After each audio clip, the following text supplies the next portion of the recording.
வணக்கம் நண்பர்களே, விஜயபிரயாக் பேசுகிறேன். கோடீஸ்வரன் ஆவது எப்படி? எல்லாருக்கும் முன்னாடி இருக்கிற ஒரு பெரிய $1,000,000 கொஸ்டின். ஏற்கனவே ஒரு வீடியோ பண்ணியிருந்தோம், ரைட்டா? இதெல்லாம் பண்ணுறாங்க கோடீஸ்வரங்க, நாம் என்ன பண்ணுறோம் அப்படின்னு. எந்த ஒரு விஷயத்தையும் கேட்காதீங்க, இம்ப்ளிமெண்ட் பண்ணுங்கள். நான் சொல்வேன், என்னோட எந்த ஒரு வீடியோவையும் ஹெட்செட் போட்டு கேளுங்க, 1க்கு 2 கேளுங்க, 3வது தடவை ஒரு டைரியோ நோட்டோ எடுத்து நோட்ஸ் எடுங்க, யோசிங்க. இதெல்லாம் இவர் சொல்கிறாரே, நம்ம என்ன பண்ணிகிட்ருக்கோம்? தெரிஞ்ச மாதிரி இருக்கும், ஆனால் செய்கிறோமான்ற ஒரு கேள்வி இருக்குது. அப்போ ஏதாவது இம்ப்ளிமெண்ட் பண்ணும்போது உங்களுக்கு சேலஞ்ச் வந்துச்சுன்னா கமெண்ட்டில் கேளுங்க. இன்றைக்கி நான் சொல்லித்தர மிக முக்கியமான 3 டிப்ஸு என்னோட க்ளோஸ் கிளைண்ட்ஸு 600க்கும் மேற்பட்ட கிளைண்ட்ஸ் இருக்காங்க. அதில் ஒரு ஒரு 20லேருந்து 30 பேர் என்னோட ஃபேமிலி மாதிரி இருப்பாங்க. அவங்க என்ன பண்ணுறாங்களோ அதை நான் உங்களுக்கு சொல்லித்தரேன். எப்பயுமே எம் ஸ்கொயர்னு ஒரு ஃபார்முலா இருக்குது. பணத்தை மேனேஜ் பண்ணணும், மேக்ஸிமைஸ் பண்ணணும். இதை கற்றுக்கணும். மெயினாக எஜுகேஷன் ரொம்ப ரொம்ப முக்கியம். என்ன எஜுகேஷன்? நம்ம படித்த பள்ளி படிப்பு, கல்லூரி படிப்பா, மேற்படிப்பா, அதெல்லாம் ஒரு டாட்னு யூஸ் ஆகாது. எந்த ஒரு படிப்பும் கோடீஸ்வரன் ஆகாது, சரியா? பணத்தை பற்றிய படிப்பு தான் ஒருத்தனை கோடீஸ்வரன் ஆகணும். அதனால தான் சொல்கிறேன், நம்மளுடைய பாடத்திட்டங்களில் ஃபினான்ஷியல் எஜுகேஷன், ஃபினான்ஷியல் லிட்ரஸியை கொண்டு வரணும். ரிச் டாட் புவர் டாட் மாதிரி புத்தகங்களோட தாக்கங்கள் நம்மளுடைய பாட புத்தகங்களில் இருந்தால் தான் நம்மளோட குழந்தைகள் அறிவாளியாக மாறும். சரி, அந்த பாடத்திட்டம் ஏதோ ஒன்று இருந்தாலும் கூட நாம் சொல்லி தரணும்ல. இதை கேட்டுட்டு இருக்க ஒவ்வொரு அப்பாவும் அம்மாவும் உங்கள் குழந்தைகளுக்கான குருக்கள், ஃபினான்ஸ் குருக்கள் நீங்கள் தான். அதனால் நான் சொல்கிறத நீங்கள் சொல்லிக் கொடுங்க, உங்கள் டீமுக்கும் சொல்லிக் கொடுங்க, இம்ப்ளிமெண்ட் பண்ணுங்கள்.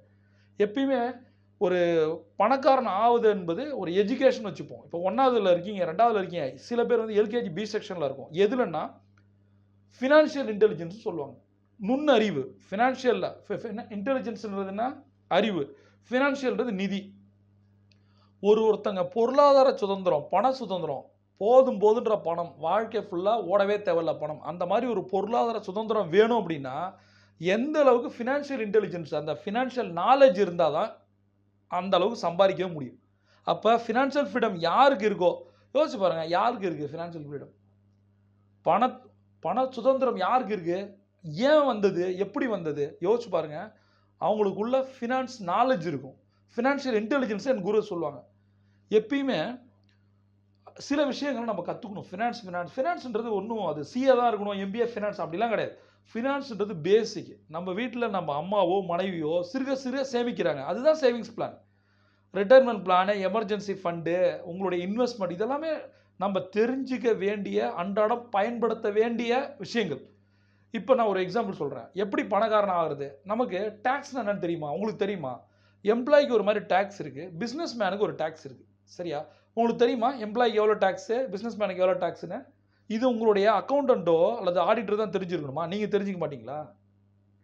எப்பயுமே சொல்கிறேன், நீங்கள் பணக்காரனா, உண்மையான பணக்காரன் நீங்கள் என்றால் உங்களுக்கு டேக்ஸை பற்றி தெரிஞ்சிருக்கும். டேக்ஸ் ஸ்ட்ராட்டஜி ரொம்ப ரொம்ப ரொம்ப முக்கியம். அதை கற்றுக்குங்க, ஜஸ்ட்டு பேசிக்காவது கற்றுக்குங்க. அவங்க ஆடிட், நிறைய கம்பெனிஸோட ஓனர்ஸை நான் பார்க்குறேன், அதெல்லாம் ஆடிட்டிங்கோட வேலை. அப்போ உன்னோட வேலை என்ன? உன்னை ஆடிட்லாம் பண்ண சொல்ல நான். ஆடிட்டர் என்ன பண்ணுறாருன்னு தெரியும்ல, சரியா? நம்ம ஒன்றும் டாக்டருக்குலாம் படிக்கல. டாக்டர் என்ன ட்ரீட்மெண்ட் பண்ணுறாரு, உன்னை பிரச்சனை என்ன, டாக்டர் என்ன மாத்திரை கொடுத்துருக்க, மாத்திரை பேராவது தெரியணும்ல. எதுவுமே தெரியாமல் மஞ்சள் பச்சைன்னு ஏதாவது ஒன்று முழுங்குறது, அது மாதிரி இருந்தால் பிஸ்னஸில் ஜெயிக்கவே முடியும். முதல்ல வருமானத்தை பற்றி தெரிஞ்சுக்கிறோம். இன்னும் டவுட் நான் சொல்லுவேன், முதல்ல உங்களுக்கு எவ்வளோ வருமானம் வருது, எவ்வளோ செலவு இருக்குது, எவ்வளோ லாபம் இருக்குது, எவ்வளோ டேக்ஸ் கட்டுறீங்க, இதுதானே பேசிக் பிஸ்னஸ்ஸு. இது எத்தனை பேருக்கு தெரியும்? எத்தனை பேர், நிறைய பேர் நான் பார்த்துருக்கேன், நல்லா சம்பாதிக்கிறவங்க அக்கௌண்டன்ஸே வச்சுக்காத கம்பெனிலாம் இருக்குது தெரியுமா? டேக்ஸே கட்டாத கம்பெனி நிறைய. டேக்ஸுன்றது ஒரு பெரிய டூல். அது எதுக்கு?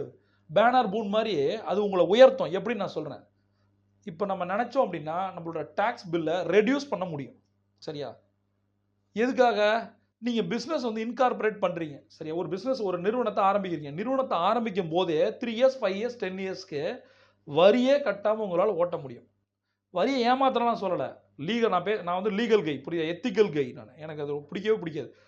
என்னோட பணம் தான் கவர்மெண்ட் இருக்குது, சரி, அட்வான்ஸ் டேக்ஸ் பேயர் நான், ரைட்? அதனால் நான் சொல்கிறேன்.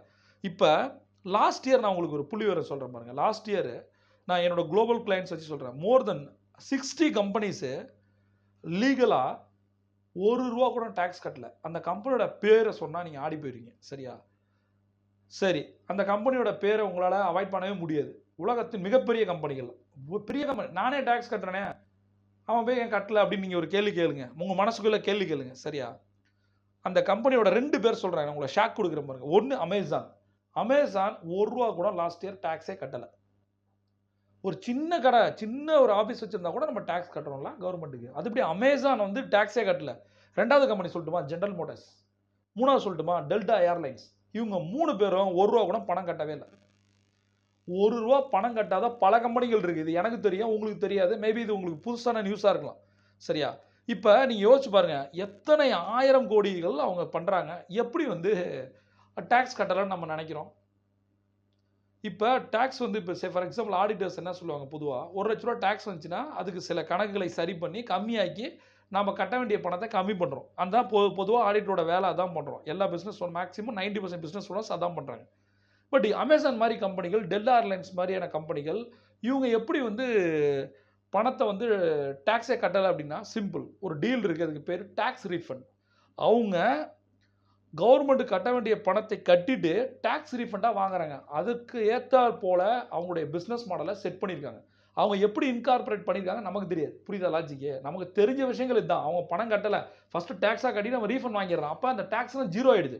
அப்ப இத நீங்க யார்கிட்ட இத பத்தி டிஸ்கஸ் பண்ணணும் அப்படின்னா, அவங்க என்ன பண்றாங்கன்னா, வேர்ல்டுலயே லீடிங்கான டாக்ஸ் கன்சல்டன்ட்ஸ வச்சிருக்காங்க. நம்மள்ட்ட ஒரு பெரிய பிரச்சனை என்னன்னா, ஒரு ஆடிட்டரோ, டாக்டரோ, ஒரு லாயரோ சரியான ஆள வைக்கிறது இல்ல.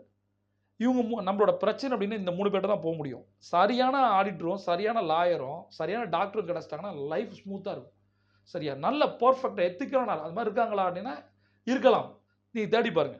அவங்கள்ட்ட இத பத்தி பேசுங்க. நான் இந்த மாரி என்கார்ப்பரேட் நெறைய விஷயங்கள் வந்து சிஸ்டம் பண்ணாததால தான் நமக்கு விஷயம் தெரியல சிஸ்டம் பண்றதுக்கு. சிஸ்டம் பண்ணிட்டும் கூட பிசினஸ ரன் பண்ணிட்டே இருக்கோம். 3 இயர்ஸ், 5 இயர்ஸ், 10 இயர்ஸ். டாக்ஸ்னா என்னன்னு தெரியாது. புராஃபிட் அண்ட் லாஸ்னா என்னன்னு தெரியாது. அக்கவுண்ட் எதுவுமே தெரியாது.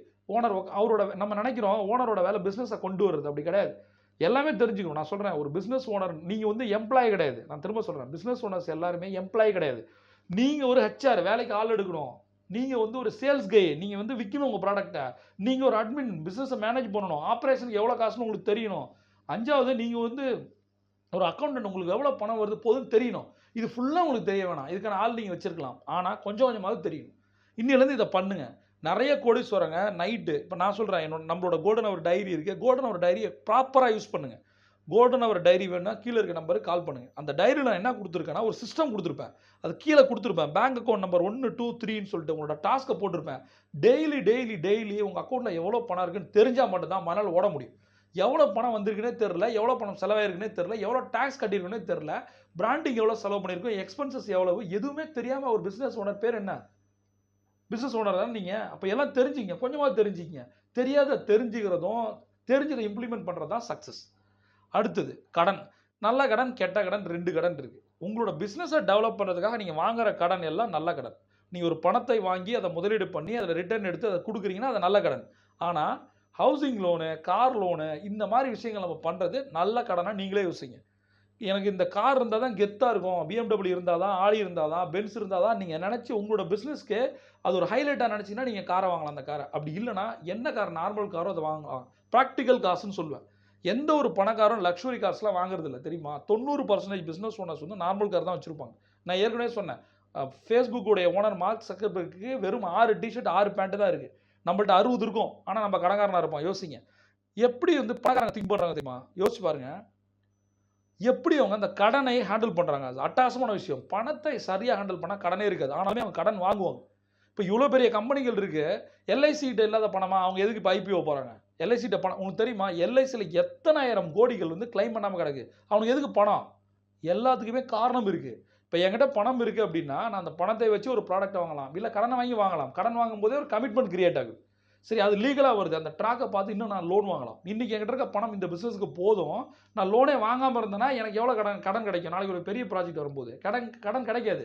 அப்போ நான் ஒரு லோனை வாங்கி சரியாக ரீபே பண்ணியிருந்தேன்னா அந்த ட்ராக்கை பார்த்துட்டு அடுத்தடுத்த லோன் கிடைக்கும். என்னோட ப்ராஜெக்ட் பெரிய லோனு தேவைப்படும் போது என்னால் ஈஸியாக பேங்க்கை அப்ரோச் பண்ண முடியும். ஏன்னா ஆல்ரெடி நான் வாங்கிட்டு கட்டியிருக்கேன். அதனால் ட்ராக்குக்காவது லோன் வாங்கணும். அது கம்மி இன்ட்ரெஸ்ட்டுக்கு வாங்கி அந்த பணத்தை சரியான இடத்துல முதலீடு பண்ணிங்கன்னா இப்போ ஒரு பேங்க் இன்ட்ரெஸ்ட்டுக்கு போகிறீங்கன்னு வச்சுங்களேன் 15லேருந்து அதிகபட்சமாக இப்போ நவி லோன்ஸ் மாதிரி வந்து என்பிஎஃப்சி மாதிரி உள்ளே வந்துட்டாங்க ஆப் பேஸ்டு 12%லேருந்து 36% வந்து வட்டி வசூலிக்கிறாங்க. நான் என்ன கேட்குறேன்னா ஒரு 15லேருந்து 20% வட்டி கூட நீங்கள் பணத்தை வாங்கி சரியான இடத்துல முதலீடு பண்ணிங்கன்னா 50% ரிட்டர்ன் கூட உங்களால் எடுக்க முடியும். அது உங்கள் தொழிலாக கூட இருக்கலாம். உங்கள் தொழிலில் எவ்வளோ லாபம் வருதுன்னு உங்களுக்கு தான் தெரியும். அப்போ சரியான கடனை வாங்குங்க. வாங்கின கடனை சரியாக கட்டுங்க. இப்போ நான் என்ன கேட்குறேன்னா இப்போ வந்து நிறைய பேர் கடனை வாங்கி கார் வாங்குறது, கடனை வாங்கி வீடு வாங்குறது, இது மாதிரி ஒரு பைத்தியகாரத்தனம் உலகத்திலே கிடையாது. கிரெடிட் கார்டு நான் கூட சொல்லியிருக்கேன். கிரெடிட் கார்டு என்பது கடன் அட்டை. அப்போ உங்களுடைய ஹோமு கிரெடிட் ஹோமு, உங்களோட காரு கிரெடிட் காரு, கடன் காரு, கடன் வீடு. ஆனால் உங்கள் வீடு சொந்த வீடுன்னு நம்ம நினச்சிட்டு இருக்கோம். அது போய் இஎம்ஐ காட்டினா அது பேங்க்காரனுது, கட்டலன்னா தூக்கிட்டு போயிடுவோம். சரியா? அது ஒரு வாடகை மாதிரி தான். நீ யோசிங்க. அப்படியே நீ இஎம்ஐக்கு போனால் கூட நான் ஏற்கனவே பல தடவை சொல்லியிருக்கேன். 50% உங்களால் கட்ட முடியுமா? என்னைக்கு உங்களால் 50% கட்ட முடியுதோ அப்போ போங்க. இப்போ காருக்கு வந்து 10 to 20%, வீட்டுக்கு 10 to 20%, மேக்ஸிமம் 40%. ஏன்? இப்போ ஒரு வீடு நீங்கள் வாங்குறீங்களா, 1 கோடி ரூபா 50 லட்சம் உங்கள் கையில் இருந்தால் வாங்க, இல்லைனா வாங்காதீங்க. கார் வாங்கணுமா, ஒரு 15 லட்ச ரூபா கார்னா ஒரு 7.5 லட்ச ரூபா சம்பாரிச்சுட்டு அதை கொண்டு போய் கொடுங்க. அப்போ உங்களுக்கு இன்ட்ரெஸ்ட் கம்மியாகும்ல, பிரின்சிபல் அதிகமாகுதுல்ல, டவுன் பேமெண்ட் அதிகமாக இருந்தாலும் உங்களுக்கு வட்டி கம்மி. அப்படி யோசிங்க. அது டெனரும் அதிகமாக இருக்காது. யோசிச்சு பாருங்க. இந்த மாதிரி யோசிக்கணும். லைஃப் ஸ்டைல்ன்ற பேரில் நம்மளை நாமளே ஏமாற்றிக்கூடாது. என்னோட ஆட்டிடியூடு, என்னோட நாலேஜ், என்னுடைய பர்ஃபார்மன்ஸு எல்லாத்தையும் வச்சு தான் நீங்கள் என்னை முடிவு பண்ணணும். என்னோட காரை வச்சு முடிவு பண்ணக்கூடாது. சரியா? ஒரு நான் சொல்லுவேன், ஆக்சிடென்ட் ஆனால் 2 அடி தகரம் அது, அதை வச்சு என்ன நீங்கள் முடிவு பண்ணுவீங்க. ஆனால் எல்லாரும் அப்படி தான் நினைக்கிறாங்க. வீட்டை வச்சு, காரை வச்சு அப்படி கிடையாது. நிறைய பேங்க் பேலன்ஸ் வச்சு நிறைய இன்வெஸ்ட் பண்ணவங்க ரொம்ப சாதாரணமாக இருக்காங்க. அந்த மாதிரி பணக்காரங்க உண்மையான பணக்காரர்கள். இப்போ நான் சொல்கிறேன், இப்போ என்ன தேவையோ அதுக்கான விஷயம் தான் பண்ணணும். இப்போ நிறைய பேர் பார்த்தீங்கன்னா, நான் வந்து சிங்கப்பூரில் ஒரு தடவை நான் போயிருக்கும்போது என்னோட கிளைண்ட் வந்து வந்திருந்தார். ஹோட்டல் செக்இன் பண்ணும்போது ஒவ்வொரு நாட்டுக்கும் ஒரு சிஸ்டம் இருக்குது. சில நாடுகள் என்ன பண்ணுவாங்கன்னா, பாஸ்போர்ட் ஹோல்டருக்கு வந்து அதிகமாக நம்ம வந்து பணத்தை சார்ஜ் பண்ணுவாங்க. சரி, ஃபார் எக்ஸாம்பிள் ஒரு ரூம் ரெண்ட் வந்து ஒரு 20,000 வச்சுப்போம். 20,000 ரூம் ரெண்ட்டுக்கு அந்த லோக்கல் பாஸ்போர்ட் வச்சுருந்தாங்கன்னா விலை கம்மி, அப்போ காசு கம்மி. அப்போ என்ன பண்ணால் உங்கள் கார்டை கொடுங்கன்னு சொன்னால் அவர் முழிக்கிறாரு. காசு எடுத்து எண்ணிட்டு, ஏன் கார்டை கொடுங்கன்ற எண்ணிட்டு இருக்கீங்க உட்காந்து அப்படின்னு நான் கேட்குறேன். நான் செக்இன் ஆக போகிற ஒரு அர்ஜென்சியில் அவர் சொல்கிறாரு, என்கிட்ட கார்டே இல்லை சார். கார்டே இல்லையா? ஏன்னா ஒரு கார்டு இல்லாத ஒரு பிஸ்னஸ் மேனை நீங்கள் பார்த்துறீங்க. பட் அவன் தான் ரியல் பிஸ்னஸ் மேன். பணத்தை எண்ணி செலவு பண்ணும்போது, பணத்தை எண்ணி கொடுக்கும்போது இந்த வேல்யூ ஆஃப் மணி தெரியும். நீங்கள் கார்டை வச்சு தான் ஒரே ஸ்வைப் பண்ணிவிடுங்க. என்னைக்காவது கவனிச்சு பார்த்துருக்கீங்களா? பெரிய பணக்காரங்க கிரெடிட் கார்டை யூஸ் பண்ணவே மாட்டாங்க. மிடில் கிளாஸ் வரவங்க தான் கிரெடிட் கார்டை யூஸ் பண்ணுவான். நான் திவாலாகும் போது என்கிட்ட வந்து 12 கிரெடிட் கார்டு இருந்துச்சு. என்கிட்ட 14 லட்ச ரூபா அதில் கேஷ் இருந்தது. யோசிச்சு பாருங்க. 14 லட்ச ரூபா கேஷை வச்சுட்டு எல்லாத்தையும் காலி பண்ணி அடுத்த வாரம் 2 ரூபா காசு இல்லாமல் நடந்து போனேன். அப்போ எந்த அளவுக்கு மிஸ்யூஸ் பண்ணியிருக்கேன் பாருங்க. எனக்கு கிடைச்ச ஒரு ஆப்பர்ச்சுனிட்டி கிரெடிட் கார்டு. கிரெடிட் கார்டுன்றது என்ன? அவன் கடனை போட்டு கொடுத்துருக்கான். எல்லாத்தையும் தாறுமாற ஸ்வைப் பண்ணி காலியாக போனேன். இது ஏன்னா என் பிஸ்னஸில் அன்றைக்கி பணம் தேவைப்பட்டுச்சு. நான் போய் இது மாதிரி பண்ணிட்டேன். எத்தனை பணக்காரங்க கிரெடிட் கார்டு யூஸ் பண்ணாமல் இருக்காங்க? அல்லது ஒரே ஒரு கார்டை வச்சுக்கிட்டு அது கன்சம்ஷன் ரொம்ப கம்மியாக பண்ணுவாங்க. எங்கேயாவது ஃபாரின் போகும்போது ஃபாரெக்ஸ் கார்டாக யூஸ் பண்ணுவாங்க. நாம் என்னத்துக்கு பண்ணுறோம்? தேவையில்லாமல் கிரெடிட் கார்டு வாங்குறது, லோன் வாங்குறது, இதெல்லாம் முதல்ல நிறுத்தணும். நான் திரும்ப சொல்கிறேன், லோனை வாங்கி நீங்கள் முதலீடு பண்ணி லாபம் எடுத்தால் பரவாயில்ல. அதை விட்டுட்டு நான் சொல்கிறேன் பாருங்களேன், 0% இன்ட்ரெஸ்ட் ரேட்டு கிடைக்கிற விஷயங்களுக்கு போகணும். அது அந்த கார்டு கொடுத்தீங்கன்னா பண்ணணும். இது வந்து பெரிய டாபிக், இன்னொரு நாள் பேசுவோம். திரும்ப சொல்கிறேன், என்றைக்குமே கெட்ட கடன்களை வாங்காதீர்கள், நல்ல கடன்களை வாங்குங்கள். லாஸ்ட் பாயிண்ட் இன்றைக்கி நான் சொல்கிறது என்னென்னா, என்னோட கிளைண்ட்ஸ் நிறைய பேர்ட்டு நான் திணிச்சு வச்சுருக்க ஒரு விஷயம் வந்து டெய்லி கோல் செட்டிங். கோல் செட்டிங் பற்றி நான் நிறைய சொல்லியிருக்கேன். ஒரு பிஸ்னஸை நீங்கள் வந்து ஆரம்பிக்கிறீங்க, நீங்கள் வந்து ஒரு வேலைக்கு போகிறீங்க, உங்களோட ஃபினான்ஷியல் ப்ரொஜெக்ஷன் என்னன்னு ஒரு கேள்வி இருக்குது. இந்த ஃபினான்ஷியல் ப்ரொஜெக்ஷன்னா என்ன? உங்களுக்கு எவ்வளோ பணம் வரும்? இதை யோசிச்சிருக்க மாட்டோம். கண்டிப்பாக எம்ப்ளாயிஸ் யோசிச்சிருக்க மாட்டோம். உங்களோட சம்பளம் 10,000ன்னு வச்சுப்போம். 12 பேச்சைக்கு நீங்கள் வாங்குறீங்க. 12 10,000 எவ்வளோ? 1,20,000. ஒரு வேளை ஹை கீக் கிடச்சிதுன்னா 1,50,000 லட்ச ரூபா. உங்களுடைய வேல்யூ, உங்கள் பேர் ஈக்குவல் டு 1,50,000 லட்சம். இதுதான் நீங்கள். நிதர்சனமான உண்மை. உங்களுடைய டேலண்ட்டு, நீங்கள் கொட்டுற குப்பைக்கு அவன் கொடுக்குற காசு என்னது? 1,50,000 லட்சம். 1,50,000 லட்ச ரூபாய்க்கு தான் நீ வேலை செய்கிற. அப்போ யோசிச்சு பாருங்கள், அதுக்கு நம்ம எவ்வளோ காலையிலேருந்து சாயந்தரம் வரைக்கும் ஒர்க் பண்ணி காசை எடுத்து ஒரு வருஷம் ஒர்க் பண்ணும்போது நமக்கு 1,50,000 லட்சம் கிடைக்குது. இது மாதிரி யாராவது யோசிக்கிறோமா? சரி, பிஸ்னஸ் ஆரம்பிக்கிறோம். எம்ப்ளாயிஸ்க்காவது பரவாயில்ல, 1ஆம் தேதி சம்பளம் வந்துடும், 2 நாள் லீவு. நமக்கு காலையிலேருந்து சாயந்தரம் வரைக்கும் கஷ்டப்படுறோம். அந்த எம்ப்ளாயை விட நீங்கள் போட்ட இன்வெஸ்ட்மெண்ட்டை விட செய்கிற செலவை விட 20 மடங்கு லாபம் எடுக்கணுன்றாங்க. அதுதான் ரியல் பிஸ்னஸ் ஓனர்ன்றாங்க. 20 மடங்கு. ஐயோ, ரொம்ப பெருசாக இருக்கே. நான் என்னோட ஆஃபீஸ் எக்ஸ்பென்சஸ் 1 லட்சம், 20 லட்சமாக எடுக்கணும். வேணாம். 10 மடங்கு, 10 லட்சம், அதுவும் வேணாம். 5 மடங்கு. நான் என்ன கேட்குறேன்? 2 மடங்கு. அது கூட இல்லைனா, ஈவன் எம்ப்ளாய்க்கு நீ கொடுக்குற காசை கூட உன்னால் எடுத்துகிட்டு போக முடியலனா நீ ஒரு பிஸ்னஸ் ஓனரா? எத்தனை பேர் அந்த மாதிரி இருக்காங்க? யோசிச்சு பாருங்கள். பிஸ்னஸ் நடத்துறது எதுக்காக? 4 பேருக்கு சம்பளம் கொடுத்து சேரிட்டி பண்ணுறதுக்காக. அது நல்ல விஷயம்தான். பட் உனக்கு கையை விட்டு காசு போகும்போது, ஒரு சம்பளமோ கரண்ட் பில்லோ வாடகையாக கொடுக்கும்போது சம்பாதிக்காமல் ஒரு ஓனர் கொடுத்தாருன்னா அது அந்த பிஸ்னஸ் எந்த அளவுக்கு நீடிக்கும்? அதை வாங்கிட்டு போகிற எம்ப்ளாயோட வாழ்க்கை எப்படி இருக்கும்? விளங்கவே விளங்காது. அப்போ நான் என்ன சொல்கிறேன்னா, எப்படி வந்து ப்ராஃபிட் பண்ணுறது அப்படின்னு நம்ம யோசிக்கணும். அதுக்கு ஃபினான்ஷியல் ப்ரொஜெக்ஷன் தெரியணும். இப்போ நம்ம பிஸ்னஸ்க்கு பண்ண இன்வெஸ்ட்மெண்ட் இவ்வளவு, நம்ம பண்ணுற மாத செலவு இவ்வளவு, இன்ட்டு இத்தனை டைம்ஸ் நமக்கு வேணும் அப்படின்னு ஒரு கோலை வந்து செட் பண்ணணும். இது வந்து ஒரு சக்ஸஸ் ஹேபிட் நான் சொல்லி தருது. இது வந்து ஒரு ஷார்ட் டேர்ம் கோலாக நீங்கள் வச்சிங்க. இதை எப்படி பிரிக்கணும் அப்படின்னா, எப்பயுமே அதிகபட்சம் அந்த ஷார்ட் டேர்ம் கோல் ஒரு 3 மாதத்துக்கு வச்சுக்கணும். அப்போ மாத கோலா பிரிங்க, வார கோலா பிரிங்க. இதுதான் ஒரு டாஸ்க்கு. இப்போ நான் உங்களுக்கு வார கோலா பிரிச்சிட்டோம் சரியா? இப்போ வந்து ரூ. 1,00,000 நீங்கள் சம்பாதிக்கணும்னு வச்சுப்போம். ஒரு நாளைக்கு ரூ. 3,300, வாரத்துக்கு ரூ. 25,000. வாரத்துக்கு 25,000 எடுக்கணும்னா 25,000க்கு டார்கெட்டு. இந்த 25,000 எங்கேருந்து வரும்? அதை உட்காந்து பிளான் பண்ணுங்க. அதற்கான டூ டூ லிஸ்ட், அதற்கான ப்ரியாரிட்டிஸ், அதற்கான ரிவ்யூ, அதற்கான மானிட்டர் இது 4 ரெகுலராக பண்ணிட்டே இருக்கும்போது எங்கே தப்பு நடக்குன்னு தெரியும். நம்ம எதிர்பார்த்து இந்த வாரம் ரூ. 25,000 வந்தது ரூ. 18,000 மைனஸ் ரூ. 7,000. சில பேருக்கு ஒன்றுமே வராது, வெறும் 7,000 தான் வந்திருக்கும், மைனஸ் ரூ. 18,000. இந்த ஷார்ட்டேஜை வச்சு சண்டே பிளான் பண்ணும். திரும்ப திரும்ப சொல்கிறேன் பாருங்க, டெய்லி வீக்லி கோல்ஸை யார் போட்டு அந்த மொமெண்டம் வருதான்னு பார்க்குறவங்க மட்டும் தான் ஜெயிக்க முடியும். இது நீங்கள் குட்டி குட்டியாக அந்த ஷார்ட் டேர்ம் கோலை சக்ஸஸ் பண்ணால் மட்டும்தான் லாங் டேர்ம் கோல் சக்ஸஸ் ஆகும். நீங்கள் ஒரு மில்லியனர் ஆகணும், பில்லியனர் ஆகணும், பணக்காரன் ஆகணும், கோடீஸ்வரன் ஆகணும், எல்லாத்துக்குமே லாங் டேர்மில் பணத்தை வைக்கணும். எனக்கு வந்து 10 கோடி வேணும்னா அதை பிரித்து வருஷத்துக்கு ஒரு 3 வருஷத்தில் 10 கோடினா ஒரு வருஷத்துக்கு 3 கோடி. அப்போ இந்த மாதம் எவ்வளவு, இந்த வாரம் எவ்வளவு, இன்றைக்கி எவ்வளவு, இது மாதிரி ப்ரையாரிட்டைஸ் பண்ணணும். டெய்லி கோலில் ஒருத்தன் அச்சீவ் பண்ணல அப்படின்னா வாழ்க்கை ஃபுல்லாக அச்சீவ் பண்ண மாட்டான் சரியா? அப்போ எதில் நீங்கள் கான்சன்ட்ரேட் பண்ணணும்? டூ டூ லிஸ்ட்டில் கான்சன்ட்ரேட் பண்ணணும். டூ டூ லிஸ்ட் எப்படி போடுறது? நான் ஆஃபீஸ் போகிறேன் அப்படின்னா ஒரு 10 மணிக்கு ஆஃபீஸ் போகிறேன்னு வச்சுப்போம். நான் காலையிலே போயிடுவேன். உங்களுக்காக சொல்கிறேன் எக்ஸாம்பிள். 10 to 6 நான் ஆஃபீஸில் இருக்கேன். 10 மணிக்கு போகிறேன். 10:30லேருந்து 11:30 வரைக்கும் நான் என்ன பண்ண போகிறேன் அதை எழுதிப்பேன். 11:30லேருந்து 12:30, 12:30லேருந்து 1:30. சரி, பிரேக் 3:30, 4:30, 3:30லேருந்து 4:30, 4:30லேருந்து 5:30, 5:30லேருந்து 6:30. இது மாதிரி காலம் வைஸ் பிரித்து எனக்கு இன்னைக்கு தேவை ரூ. 3,500. எந்த காலம்ல நான் எடுத்திருக்கேன் இதை எழுதி பாருங்க. இந்த டூ டூ லிஸ்ட்டை நான் ஈவினிங் ஆஃபீஸ் போகும்போது, ஆஃபீஸ்லேருந்து வீட்டுக்கு போகும்போது யோசிச்சு பாருங்க, நாம் பண்ணது சரியா? எவ்வளோ டயத்தை வேஸ்ட் பண்ணியிருக்கோம். நான் என்ன கேட்குறேன், ஒரு ரூ. 3,500 ஒரு நாளைக்கு சம்பாதிக்க முடியலன்னா அதுக்கு பேர் என்ன பிஸ்னஸ் ஓனர்? அதுக்கு வேலைக்கே போயிடலாம்ல, ரைட்டா? இதை வந்து நீங்கள் ஃபோக்கஸ் பண்ணுங்கள். இந்த ஆக்டிவிட்டியை ஃபோக்கஸ் பண்ணுங்கள். இந்த கோல் செட்டிங்கை ஃபோக்கஸ் பண்ணுங்கள். திரும்ப சொல்கிறேன், உங்களோட ஆசை வந்து ஒரு ஃபினான்ஷியல் ஃப்ரீடமாக இருந்ததுன்னா அதை டே டு டே ஆக்டிவிட்டி தான் முடிவு பண்ணுது. புரியுதா? நீங்கள் நினச்ச காசை எவ்வளோ வேணால் சம்பாதிக்க முடியும். இந்த பிரபஞ்சம் உங்களுக்கு எவ்வளோ வேணால் பணம் தரும். கோடி எத்தனை 100 கோடி 1000 கோடி கூட தரும். ஆனால் இன்னைக்கு காலையிலேருந்து இன்னைக்கு சாயந்தரம் வரைக்கும் அந்த ஒரு 6 மணி நேரத்தில் நீங்கள் என்ன பண்ணீங்க அதை பொறுத்து தான் உங்களுடைய ஃபினான்ஷியல் ஃப்ரீடம் இருக்குது. திரும்ப சொல்கிறேன், நான் சொன்னதை 2 தடவை கேளுங்க, நோட்ஸ் எடுங்க. ஏதாவது டவுட் இருந்தால் கமெண்ட்டில் கேளுங்க. பிரபஞ்சம் கொட்டி தர காத்திருக்கு. நீங்கள் ஒரு சாம்பியன். C on top.